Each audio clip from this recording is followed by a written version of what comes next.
নমস্কার বন্ধু, আমি সুমন বিশ্বাস। প্রতিদিন নয় আজও স্বপ্নিল বাংলা ক্লাসের পক্ষ থেকে সকল শিক্ষার্থী বন্ধুকে স্বাগত। দেখো বন্ধু, স্বপ্নিল বাংলা উচ্চারণ করছি, পিছনে কিন্তু স্বপ্নিল বাংলা কিন্তু নেই, এটা বেডশিট বাংলা হয়ে আছে। ঠিক আছে, অর্থাৎ তোমাদের আমি যে ঘরে বসে ভিডিও করি সেই রুমে বসে আজকের ভিডিও নয়, সেই কারণে কিন্তু লেখাটা কিন্তু বোর্ডটা দেখতে পাচ্ছ না, কিন্তু সেই আদর্শলিপি বইটা দেখতে পাচ্ছ। তাহলে জানছো স্যার আবার আদর্শলিপি নিয়ে এসেছে, আজকে আবার আমাদের মাথাটা খাবে। আসলে বন্ধু মাথাটা খাচ্ছি ঠিকই, কিন্তু এই মাথা খাওয়ার মধ্যে কোনো একটা উপকার তোমাদের কিন্তু করে যেতে চাইছি, এই কারণে কিন্তু আদর্শলিপি নিয়ে বইটা নিয়ে বসা। সেই আদর্শলিপির সঙ্গে দেখো আজকে আরেকটা বই নিয়ে বসেছি। ঠিক আছে, এই বইটা কেন নিয়ে বসেছি? দুটো কারণে। এক হচ্ছে, বলেছিলাম এর আগের দিন আমি ভিডিও করতে গিয়ে, আমার যে একটা ছাত্র রাজু, যে আমাদের বহরমপুর জেল পুলিশে চাকরি করে, সে আজ আমাকে এই বইটা গিফট করে গেছে। সেই বইটা তোমাদের দেখানোর জন্য এই গিফট করেছে। বইটা সে গিফট করেছে সেটা জানানোর জন্য নয়, আসলে এখানটা একটা শব্দ আছে, মানব ধর্মশাস্ত্র। এই মানব শব্দটার জন্য, ধর্মশাস্ত্রটা আমার বড় কথা নয়, এই মানব কথাটার জন্য, অর্থাৎ মানব এই কথাটাকে বোঝানোর জন্য, অর্থাৎ এর মূল কথা হচ্ছে মানুষ। মানুষকে গুরুত্ব দিতে হবে, মানবকে গুরুত্ব দিতে হবে। যে ধর্মশাস্ত্র মানুষকে গুরুত্ব দেয়, মানবকে গুরুত্ব দেয়, সেটা হচ্ছে মানব ধর্মশাস্ত্র। যেতে আমি বিশ্বাসী যে মানুষের উপকার কি হবে, মানুষের ভালো কি হবে, মানুষের কল্যাণ কি করে হবে। ঠিক আছে, আমি মানুষের ভজনা করতে চাই। মানুষ ভজলে, জীব ভজলে কিন্তু শিব ভজা হয়ে যাবে। এই জন্যই এটাকে হচ্ছে আমার দেখানোর জন্য এই বইটাকে আমি রেখেছি। কেন এটা দেখাতে চাইছি, তাহলে আজকের ভিডিওর সঙ্গে কেন কি সম্পর্ক? দেখো বন্ধু, এই যে যে ভদ্রলোককে দেখতে পাচ্ছ, এই যে এই যে মহামানব বলি আমরা, মহৎ মানব বলি, এই মহৎ মানবদের, মহামানবদের জন্য মধ্যে কিন্তু একজন নিজের কর্ম দিয়ে, নিজের জীবন দিয়ে প্রমাণ করে গেছিলেন এনারা কতটা মহৎ। স্বামী বিবেকানন্দ বলো, রামকৃষ্ণ বলো, চৈতন্য বলো, বিদ্যাসাগর বলো, প্রত্যেকেই বিভিন্ন জায়গায় যারা আছে, যীশুখ্রিস্ট বলো, প্রত্যেকে নিজের জীবন দিয়ে প্রমাণ করে গেছেন তারা মানুষ হিসেবে কেন মহা, কেন মহৎ। ঠিক আছে, এই বিষয়টা। আর সেই মহামানবের কাহিনী এর আগেও বলেছি অনেকটা, যেমন এর আগের দিন ভিডিও করেছি যে কেন এই বৃষ্টিবহুল একটা দিনে নৌকার মাঝি ছিল না, বিদ্যাসাগর কেন সাঁতরিয়ে আমাদের দামোদর নদী পার হয়েছিলেন তার ব্যাখ্যাটা আমি করেছিলাম। এই ল্যাম্পপোস্টের নিচে কেন পড়েছিলেন তার ব্যাখ্যা করেছিলাম। কেন বিদ্যাসাগর শর্মা নামে সই করতেন, কেন বইটা ঈশ্বরচন্দ্র বিদ্যাসাগর লেখা আছে, বন্দ্যোপাধ্যায় লেখা নেই, ব্যাখ্যাটা করেছিলাম। আজকে বন্ধু দেখো, বিদ্যাসাগরের পর আরেকটা গল্প বলবো। তবে বিদ্যাসাগর মোটামুটি আদর্শলিপির বর্ণনা পড়েছে, যে ক্লাসগুলো শুরু করেছিলাম আজকে মোটামুটি অনেকটা, আজকেই ধরো শেষ ক্লাস বলতে পারো। আবার কিছুদিন পরে প্রয়োজন মনে করলে আবার তোমাদের সামনে সেটা হাজির করব। এরপর ইচ্ছা আছে সহজ পাঠের উপর কিছু ক্লাস করা। আমি আপনার চেষ্টা করবো আগামী দিনে সহজ পাঠের উপর কিছু ক্লাস আনতে, যে আমরা পড়ছি কিন্তু আমরা জানি না, অন্ধের মতন মুখস্থ করে চলেছি। বিষয়টা কি, জ্ঞানটা কি, কেন এটা, কেন এরকম আছে, সেই তত্ত্বটা জানি না। এরপরে সেটা করার চেষ্টা কিন্তু করব। দেখো এই বইটা দেখে নয়, আজকে দেখো যে যেহেতু এই বইটা আছে, এই আদর্শলিপির আরেকটা ছবি, এটা দেখে আজকে কিন্তু পড়ানোর চেষ্টা করব। তোমরা দেখো ফোনে আমার ছবি তোলা আছে। ঠিক আছে, দেখো ফোনে তোমরা ইংরেজি বইতে হয়তো এই গল্পটা তোমরা পড়েছো, আমরা ছোটবেলায় পড়েছিলাম। সেই যে ছবিটা, এই যে বিভিন্ন আদর্শলিপি বইতে বা বিভিন্ন বইতে যে ছবিগুলো দিয়ে থাকে, কেন দিয়ে থাকে, তার তাৎপর্যটা কোথায়, গল্পটা কোথায়, বাস্তবতাটা কোথায়, এটা কেন প্রয়োজন, এটা বোঝানোর জন্য কিন্তু এটা। দেখো বন্ধু, তোমরা এখানে দেখতে পাচ্ছ যে ঈশ্বরচন্দ্র বন্দ্যোপাধ্যায় তার পিতা ঠাকুরদাস বন্দ্যোপাধ্যায়ের সঙ্গে কলকাতায় যাচ্ছিলেন। ঠিক আছে, তখন পদব্রজ পায়ে হেঁটেই কিন্তু যেতে হতো। ঠিক আছে, কারণ কি তখন যানবাহন অত ছিল না, এই যে প্লেন বলো, ট্রেন বলো, বাস বলো, এত যোগাযোগ কিন্তু ছিল না। ফলে মানুষকে পায়ে হেঁটেই কিন্তু বেশি পথ কিন্তু অতিক্রম করতে কিন্তু হতো। এটা কি কাহিনী, কি শিক্ষা আছে, কেন এই ছবিটা দিয়ে, অন্য ছবি তো দিতে পারতেন। আমরা তো ফেসবুকে পোস্ট করতে হলে বিভিন্ন পোচে কাত হয়ে, এই হয়ে সেই হয়ে, এবারে বড় চুল রেখে রেখে ওসব ছবি পোস্ট করি। তাহলে কেন আদর্শলিপিতে বর্ণ পড়েছে বিভিন্ন জায়গায় এসব ছবি কেন দেয়া থাকে, অন্য ছবি কেন দেয়া থাকে না? নিশ্চয়ই একটা তাৎপর্য আছে, নিশ্চয়ই একটা কারণ আছে, একটা গুরুত্ব কিন্তু রয়েছে। ফলে এই যে যে জায়গাটা, এই যে যে গুরুত্বটা কোথায় রয়েছে সেটাই কিন্তু বোঝাবো। দেখো বন্ধু একটু খেয়াল করো, এখানে আমরা বিদ্যাসাগরকে পাচ্ছি। এই যে বিদ্যাসাগর, তার বাল্যকালের রূপ কিন্তু এটা, শৈশবের রূপ, বাল্যকালের রূপ, এই ছোট্ট পড়া যে দেখা যাচ্ছে এ হচ্ছে বিদ্যাসাগর। তার পাশে কি আছে, তার বাবা, পিতা ঠাকুরদাস কিন্তু বন্দ্যোপাধ্যায়। ঠাকুরদাস বন্দ্যোপাধ্যায়ের হাত ধরে বিদ্যাসাগর কলকাতায় যাচ্ছিলেন। দেখো পাশে একটা মাইলস্টোনের চিহ্ন দিয়েছে। আমরা যদি পথে ঘাটে বের হই, দেখবো বিভিন্ন পোলে লেখা থাকে, এখান থেকে কাটোয়া এত দূর, এখান থেকে নবদ্বীপ এত দূর, এখান থেকে বহরমপুর এত দূর, এখান থেকে কলকাতা এত দূর, ওই মাইলস্টোনে কিন্তু লেখা থাকে কিলোমিটার, এত কিলোমিটার দূরে, এত কিলোমিটার। এটা আমরা যখন প্রতিদিন, আমি এখন ডেলি প্যাসেঞ্জারি করছি NH-34, বিভিন্ন রাস্তায় এই মাইলস্টোন গুলো দেখা থাকে। গ্রামের রাস্তাও ছোট ছোট পোল, আমাদের গ্রামের রাস্তায়, পাকা রাস্তায় এই পোলগুলো কিন্তু পোতা ছিল, এখন আস্তে আস্তে এই জিনিসগুলো উঠে যাচ্ছে। দেখো এখানটায় লেখা আছে 1919। বিদ্যাসাগর যখন এই পথে হেঁটে হেঁটে যাচ্ছিলেন বাবার সঙ্গে হাত ধরে, তখন ওই পোলে যখন ওই লেখাটা দেখতেন, বাবাকে জিজ্ঞাসা করতেন, বাবা ওটা কি লেখা আছে, কত লেখা আছে। এইভাবে পোলে লেখা নাম্বার দেখে দেখে বিদ্যাসাগর বাবার হাত ধরে যখন কলকাতায় পৌঁছালেন, তখন মোটামুটি এই যে লেখাগোনা তার সমস্ত মুখস্থ হয়ে গেল। 1 2 3 4 5 6 7 8 9 10 11 12 13 14 15 16 17 18 19, দেখো এখানে 19 লেখা আছে এই মাইলস্টোনে। তাহলে এইভাবে বিদ্যাসাগর পথে যেতে যেতে কিন্তু ইংরেজি নাম্বার বিষয়টা শিখলেন। কেন? আমাদের সঙ্গে কেন তাকে মিল পাচ্ছি না, কেন তাকে করতে পারছি না, কেন বলতে পারছি না, কেন এই লোকটাকে মহৎ বলছি? অর্থাৎ যে মহৎ, সে প্রথম দিন থেকে কিন্তু সূচনা দেয়। একটা উদাহরণ দিই, বিদ্যাসাগর বলতে গিয়ে চৈতন্যদেব, শ্রী চৈতন্যদেব যে মহাপুরুষ রূপে স্বয়ং ভগবতের অবতার ছিলেন, ভগবানের, তার প্রমাণ ছোটবেলাতেই দিয়েছিলেন। যখন তার দাদা সন্ন্যাস নিয়ে চলে গেল, কেন?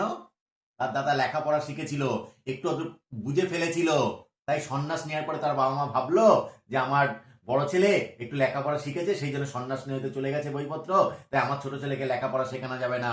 ছোট ছেলে যদি সন্ন্যাস নিয়ে চলে যায়, সচি মাতা জগন্নাথ মিশ্র বলল না, ছোট ছেলেকে লেখাপড়া শেখানো যাবে না। তখন ছোট ছেলে কি করেছিল জানো? সেই নবদ্বীপের যেখানে ডাস্টবিন, নোংরা জিনিসগুলো ফেলা হতো, সেই উপরে উঠে বসেছিল সারা দিন টিন। সন্ধ্যার সময় যখন খুঁজে পাওয়া যায় না, তখন সবাই মিলে খুঁজতে খুঁজতে গিয়ে দেখে ওই নোংরার উপরে চৈতন্যদেব বসে আছে। ওকে জিজ্ঞাসা করে, কি ব্যাপার, তুই এখানে বসে কেন? তখন কি উত্তর দিয়েছিল জানো? বলেছিল, ওকে বলেছিল, নোংরার ভিতরে বসে কেন, একা একা এখানে বসে কেন, এটা করেছিস কেন, এখান থেকে শরীর খারাপ হতে পারে। চৈতন্য সেদিন উত্তর দিয়েছিল, তোমরা আমাকে লেখাপড়া শেখাও, তোমরা আমাকে স্কুলে যেতে দাও, আমি জানবো কি করে এটা নোংরা, এরপর বসলে এরকম ক্ষতি হতে পারে। অর্থাৎ এই চৈতন্য যে আগামী দিনে বড় কেউ হতে চলেছে, তার প্রমাণ কিন্তু ওটা। এই যে যে ছোট্ট ছেলেটা দেখছো, এই যে বিদ্যাসাগর, যাকে আমরা ঈশ্বরচন্দ্র বন্দ্যোপাধ্যায় রূপে চিনি, বিদ্যাসাগর রূপে বেশি পরিচিত, অর্থাৎ নিজের যেটা আমাদের কি পদবী ছিল, পদবীর থেকে উপাধিতে যিনি বেশি পরিচিত হয়ে গেলেন, সেই যে ঈশ্বরচন্দ্র বন্দ্যোপাধ্যায়, এই বাল্যকালের রূপ। অর্থাৎ ছোটবেলার থেকেই তার বিভিন্ন কার্যকলাপের মাধ্যমে, আচার ব্যবহারের মাধ্যমে তিনি প্রমাণ দিয়েছিলেন আগামী দিনে বড় কেউ হতে চলেছে। আমি আমার ব্যক্তিগত জীবন দিয়ে বলি, আমি তুলনা দিচ্ছি না, তুলনা কখনো দিয়ে সম্ভব না। আমি এখনো আমার এই 36 বছর বয়সে আমি রাস্তাঘাটে যখন চলি, আমি প্রত্যেকটা ব্যানার লক্ষ্য করতে করতে যাই, যেখানে যা পাই। কেন জানো? ভুল বানানটা আমার সহ্য হয় না, কোথাও ভুল বানান আমি দেখতে পারি না। বিভিন্ন দোকানে দেখি দুর্গা বানান, দয়দীর্ঘ গড়ে বাঁকা, ভুল লেখা। এদিন একই দেখি যে সজল জলধারা, এবারে বড় বড় পোস্টার, বানান কি লেখা থাকে জানো? দন্ত শয়ে বয়ে বর্গের জল। ভাবি, এই বানান? তাহলে এসব দেখে দেখে আমি শিক্ষা নিই। যারা লিখছে তারা কারা? মানে ঠিক থাকছে তো? অনেক ছেলে মেয়েকে বললে পরে বলেন, স্যার জানেন তো স্যার দুর্গা বানান দীর্ঘ হবে, আপনি কেন রস্বই বলছেন? অমুক দোকানে তো লেখা দেখলাম। আমি তাদের কি বলি জানো? আরে দোকানে যারা লিখেছে তারা মাধ্যমিক পাশও করেনি, 8 পাশও করেছে কিনা সন্দেহ, কেউ কেউ করতে পারে, সম্মান রেখেই বলছি। আসলে তাদের হাতের লেখাটা ভালো, তারা একজন আর্টিস্ট। সেই আর্টের জন্য, সুন্দর হাতের লেখার জন্য তাকে দিয়ে লেখানো হয়েছে। সে দুর্গা বানান জানে, সে মানে জানে, সে বোঝে কেন এটা হয়, সে যেটা জানে সে সেটাই লিখেছে। ওর তো দোষ নাই, মালিকের দোষ, যে ও কি লিখছে, কেন লিখছে, এটা কেন লিখবো, ভুলটা কেন লিখবো, এটা। তাই প্রত্যেক ছেলে মেয়েদের বলি, তোমরা যখন রাস্তাঘাটে যাবে, বিভিন্ন দিকে চোখ কান খোলা রেখে চলবে। অনেক জিনিস শেখার আছে, অনেক জিনিস বোঝার আছে, সেটা দেখো, শোনো, এসো, এসে বলো। আমি সজল ধারা দেখে ছেলে মেয়েদের বলি, বলতো সজলওয়ালা দন্ত শয় বয় বর্গের জল একা আছে। এই সজল মানে কি? নিজের জল। আরে নিজের জলের কথা বলা আছে এখানে। সজল ধারা প্রকল্প, স, ওখানে দন্ত স হবে, জল, অর্থাৎ জলের সঙ্গে বর্তমান, অর্থাৎ এখানে জল পাওয়া যাবে, পানীয় জল। বিশুদ্ধ পানীয় জলের একটা ব্যবস্থা, সেখানে নিজের জলের কথা কিন্তু বলা হয়নি। তাহলে বানানটা ভুল, মানেটাও ভুল হয়ে যাচ্ছে। বোঝা গেল? এই জন্যে যে কোনো জায়গায় চোখ কান খোলা রেখে চলা উচিত। এই বিদ্যাসাগর ছোটবেলা থেকেই সেই নিজের চোখ কান খোলা রেখেছিলেন। এই বই পড়ে নয়, এখন ছেলেদের হাজার হাজার টাকার বই কিনে দেওয়া হয়, পড়ে না। বাবা মা আপ্রাণ চেষ্টা করে ছেলে পড়ুক, ছেলে পড়ে না। মোবাইল টিপতে ব্যস্ত, চ্যাট করতে ব্যস্ত, গল্প করতে ব্যস্ত, গেম খেলতে ব্যস্ত, পড়বে কি করে? এই যে দামি দামি বইটা দেখো, এই যে বইটা, এই কালো কালো অক্ষরে কত অমূল্য জিনিস লুকানো আছে। এই দেখো এই বইটা, এই বইটার দাম দেখো 600 টাকা মতন প্রিন্ট করা আছে। এই বইটা, এই দেখো 600 টাকা প্রিন্ট করা আছে। মূল্য আছে, একটা দাম আছে। তো আমাকে পড়তে হবে তো অজস্র কথা, আমি না পড়লে কি করে জানবো? অজস্র জ্ঞান আছে, কালো কালো অক্ষর অজস্র জ্ঞান রবীন্দ্রনাথ বলছেন লুকানো আছে। সমুদ্র থেকে বেশি ভান্ডার আছে বইয়ের মধ্যে। ফরাসি জাতিরা কেন এত উন্নত? বই। ওদের দেশে কার কত টাকা আছে সেই হিসাবে ধনী দরিদ্র হিসাব করা হয় না, কার বাড়িতে কত বই আছে। যার বাড়িতে যত বই আছে সে তত ধনী, সে তত এডুকেটেড, ততটা সম্মান পাওয়ার যোগ্য। কেউ যদি বলে আমার বাড়িতে অমুক বই নেই, আমি এই বইটা পড়িনি, ও লজ্জার ব্যাপার, ও লুকিয়ে লুকিয়ে বেড়ায়। আর আমরা দাঁত মাত খেয়ে আমি পড়িনি, আমি জানি না, নির্লজ্জের মতন। পড়ে না, শিখবে কি করে? জানে না, শিখবে কি করে? এই মোবাইল টিপলে, সাজুগুজু করলে, এই রিলস বানালে তাতে কি আর জানা যায়? সম্ভব হয়? জ্ঞান সংগ্রহ হয়? বাস্তব জ্ঞান সংগ্রহ করতে হবে। তাই বন্ধু তোমাদের আমি বলি, রিলের জগতে নয়, রিয়াল জগতে ঢোকো, পড়তে শেখো। পড়ার বিকল্প কিন্তু কিচ্ছু নেই। লিউ টলস্টয়কে জিজ্ঞাসা করা হয়েছিল, যদি তোমাকে জীবনে 3টে শব্দ বলতে বলা হয় তুমি কি বলবে? উনি বলেছিলেন বই, বই আর বই। অর্থাৎ বই ছাড়া কিছু জানেন না। রবীন্দ্রনাথের কাছে সেম সমান। তাই এই যে ছোটবেলার থেকে যে ঈশ্বরচন্দ্র বড় কেউ হচ্ছেন, তারা বই কিনতে পারতো না, তারা গরিব ছিল।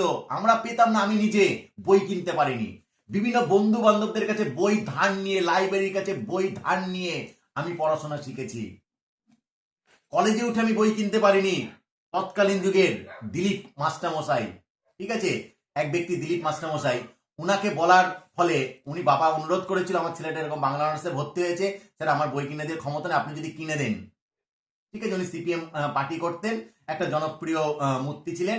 তিনি তখন বাবা বলাতে উনি আমাকে বলেছিলেন তুমি একদিন কাটোয়া ঐশ্বর্য লাইব্রেরিতে এসো 8টার দিকে। আমি 8টার দিকে গেছিলাম, উনি হেঁটে হেঁটে মর্নিং ওয়াক করতে হাঁটার জন্য আসছিলেন। উনি লাইব্রেরিকে বলে দিলেন এই ছেলেটা যা যা বই নেবে দিয়ে দিও। আমার ফার্স্ট ইয়ারের বইটা উনি কিনে দিয়েছিলেন।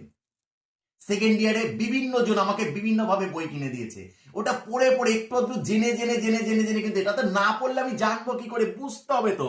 অর্থাৎ পড়াশোনা করার জন্য বুঝতে হবে, সেই তাগিদটা থাকতে হবে। ঈশ্বরচন্দ্রের কিন্তু সেই তাগিদটা ছিল। তাই ছোটবেলায় রাস্তা দিয়ে হাঁটতে হাঁটতে এই মাইলস্টোন দেখে কিন্তু ইংরেজি নাম্বার শিখেছিলেন।